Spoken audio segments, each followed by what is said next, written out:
were able to safely apprehend Cremo with no injuries to the officers. Inside the vehicle, there was a second rifle located. Indications is that was purchased by Cremo as well. Thus far, over 30 people were injured during the attack, and this does not include the 6 who lost their lives. Right now, Cremo remains in custody at this time. There are no indications that there was anybody else involved in this attack. By all indications, it appears Cremo was acting by himself. The Lake County State's Attorney's Office has been with us from the ground level. They're with us this morning. They were with us through the night. We continue to review the information. Investigators are still developing leads and very critical information. Once we're at a point where we're ready to review all of that information for charges, we will sit down with the state's attorney and review for criminal charges. I'm going to turn this over to the mayor, and then I'll be back up to answer questions. Mayor, thank you. Thank you.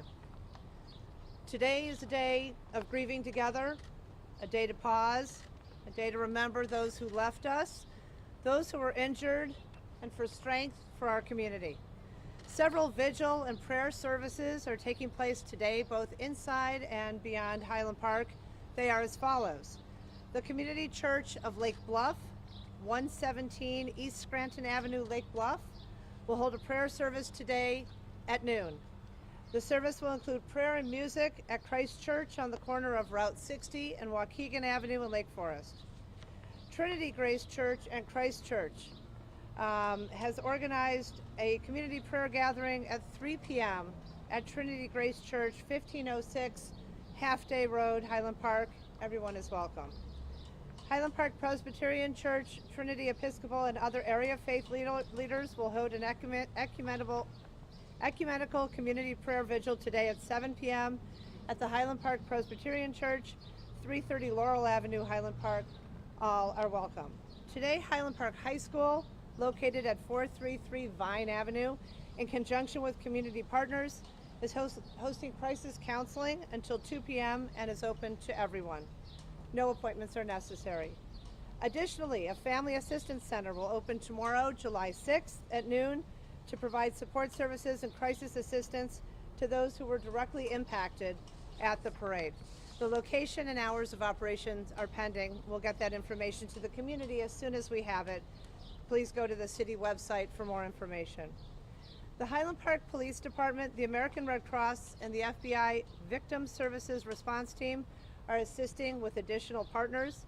The teams will engage with victims and families to assess their immediate needs and provide crisis intervention and other forms of emergency assistance. Anyone who is a victim of the incident and is in need of support can call 800-CALL-FBI. I know what a generous community we are a part of, and we are overwhelmed with the amount of support offered not only from those in Highland Park, but the surrounding region and throughout the nation. Thank you. For those who are looking to donate to victims and in support of the community, we ask that you be mindful of potential scams on GoFundMe and other fundraising avenues. This afternoon, we'll share additional information on the city's website regarding how to donate to the victims, survivors, and those who support the community.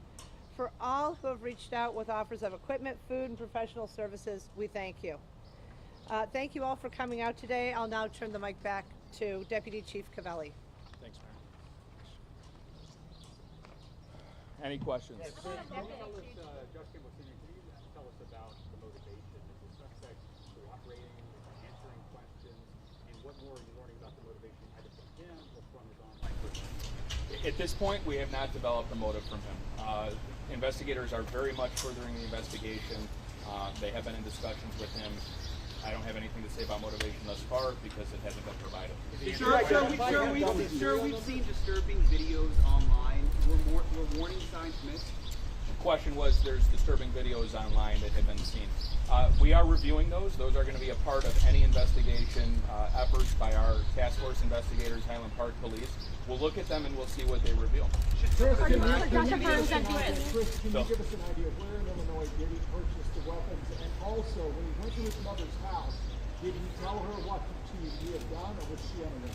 The question was, where did he purchase the weapons, and did he tell his mother what he had done? He purchased the weapons locally, within the region, so the Chicagoland area. When he went to his mother's, we have no indication that he provided any information to her. And did he make, can you give us an idea of how many weapons did he purchase then, and when was it? So he was in possession of the firearm the day of, the rifle. He was in possession of another rifle in his vehicle when he was pulled over by police. He also had other firearms that were recovered from a residence that he was living in Highwood. Those were all in his name They were in his name. and all legally purchased? They were legally purchased. How many weapons? This level of disguise, right? So how did you guys identify him at this point? I mean, clearly there was a lot of planning. Do you have an idea when he placed himself on the roof? Like, is there a timeline? So we are working on the timeline, and we don't want to come out with inaccurate information on timing. One of the asks that we have is members of the community, if you have any video of this individual that is walking toward the parade, at the parade, potentially on the roof or exiting, to please call 1-800-CALL-FBI. As far as the disguise went, he wore that in an attempt to conceal himself. Do you have pictures of that you can offer? I mean, what he looked like? Or? Potentially, I'll look into that and I'll have to get back to you. Dr. Burns, NBC News, considering the extensive digital trail, the disturbing videos, the amount of views garnered, was he known to law enforcement beforehand, and if not, why not?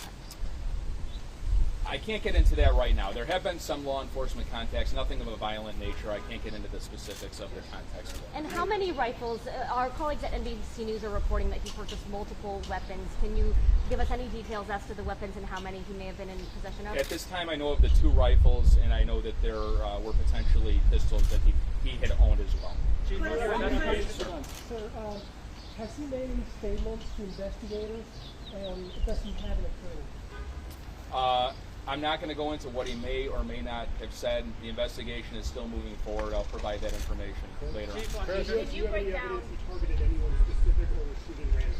Shooting appears to be completely random. Did you identify him by Chose the material? community because of the high population of Jewish people. I know people are concerned that it was an anti-Semitic attack. We have no information to suggest at this point it was racially motivated by religion, or any other protected status. Chris, with all the videos that appeared on. I believe still in place is an assault rifle ban in Highland Park. Is that correct? Yeah, I don't have information on that right now, but we will get back to you on specifics. Chris, with all the videos of Primo prior to this, did anyone ever call Highland Park Police or tip off authorities that these were online? No, we were not made aware of these videos. And Chris, how did you identify him as a suspect? Through surveillance video or by tracing the gun? So investigators did a really good job. The ATF was phenomenal yesterday. They expedited a trace of the firearm. That was a major investigative lead for us. In addition to that, the witness statements, the videos that we obtained from people that turned them in, and the businesses, they all helped us tremendously. Can you break down the number of injuries, not the deceased, and can you also then further break down how many of those were gunshot victims and how many of the injured were not gunshot victims? The information I have right now is that all of those that were either transported to the hospital or self-drove themselves to the hospital were injured by gunfire. So over 30 individuals that were injured by the gunfire, and they went to the 3 hospitals we mentioned yesterday. Chris, if he was dressed up as a woman, how were you able to identify so early on that you were looking for a male and the age range? He was identified by a number of, there were police officers that were able to recognize his photo once it was revealed, and that helped So tremendously. Chris, can you help us to understand, when you say you know he was dressed as a woman during the shooting, is that based on photographic evidence or what eyewitnesses have said? And also, can you tell us what type of weapon was used? So it was a high-powered rifle that was used. It was shot high-velocity rounds. Was it an AR-15? It could be similar to an AR-15. It was similar to an AR-15. As far as identifying him with the woman's clothes, he was seen on video camera in the woman's clothes. Video camera played a tremendous role in how we were able to identify him, both leaving initially and as he left. Chris, you say he was in a dress. Was he? Did Different and bought at separate locations. he also have any more to a disguise? Did he have a wig on? Because it was reported that it was a man I'm not with long exactly hair. sure what the woman's attire consisted of. Initially, it was reported that this person had long hair, so a wig isn't out of the question. Chris, can you tell us more about the business where he was? Which roof was he on and how did he get there exactly? Can you repeat that? Can you tell us more about the business where he was? Which roof was it and how did he get in there? It was a local business right in that vicinity. I'm not sure the name of the business. He was able to access the roof through a ladder that's affixed to the side of the building. We'll take 3 more. What happened with that clothing? Did he dump it somewhere or did he have it on him?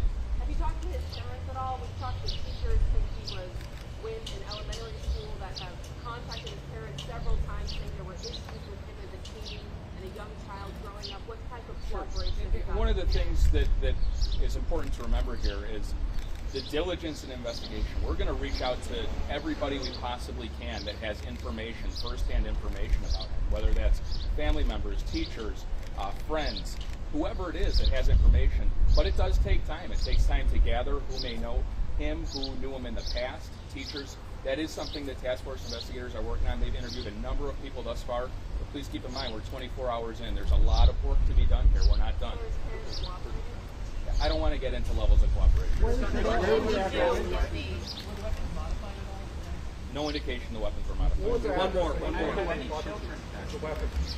No children have passed away. We'll take your last one. They gave when he bought the weapon. What address did he give? I'm not sure what address he gave. I can get back to you on that. All right, we'll be back this afternoon about 3 o'clock. We hopefully have an updated status on charges. He'll remain in custody at this point. 3 o'clock. Thank you. Mayor, can you talk about how you knew him as a young boy? Just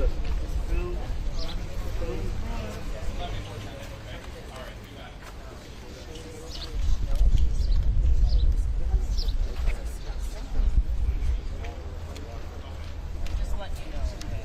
It's not.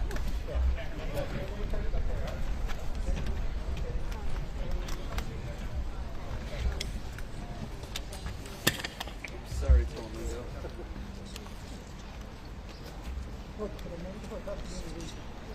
Sorry, Univision. What was it?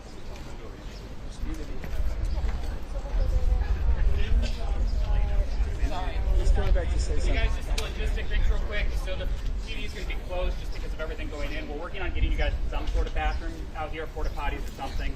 And then as soon as we have time, we'll email that out. So I'll let you guys know some updates. But right now, this is the base. So I don't have that information. Sorry.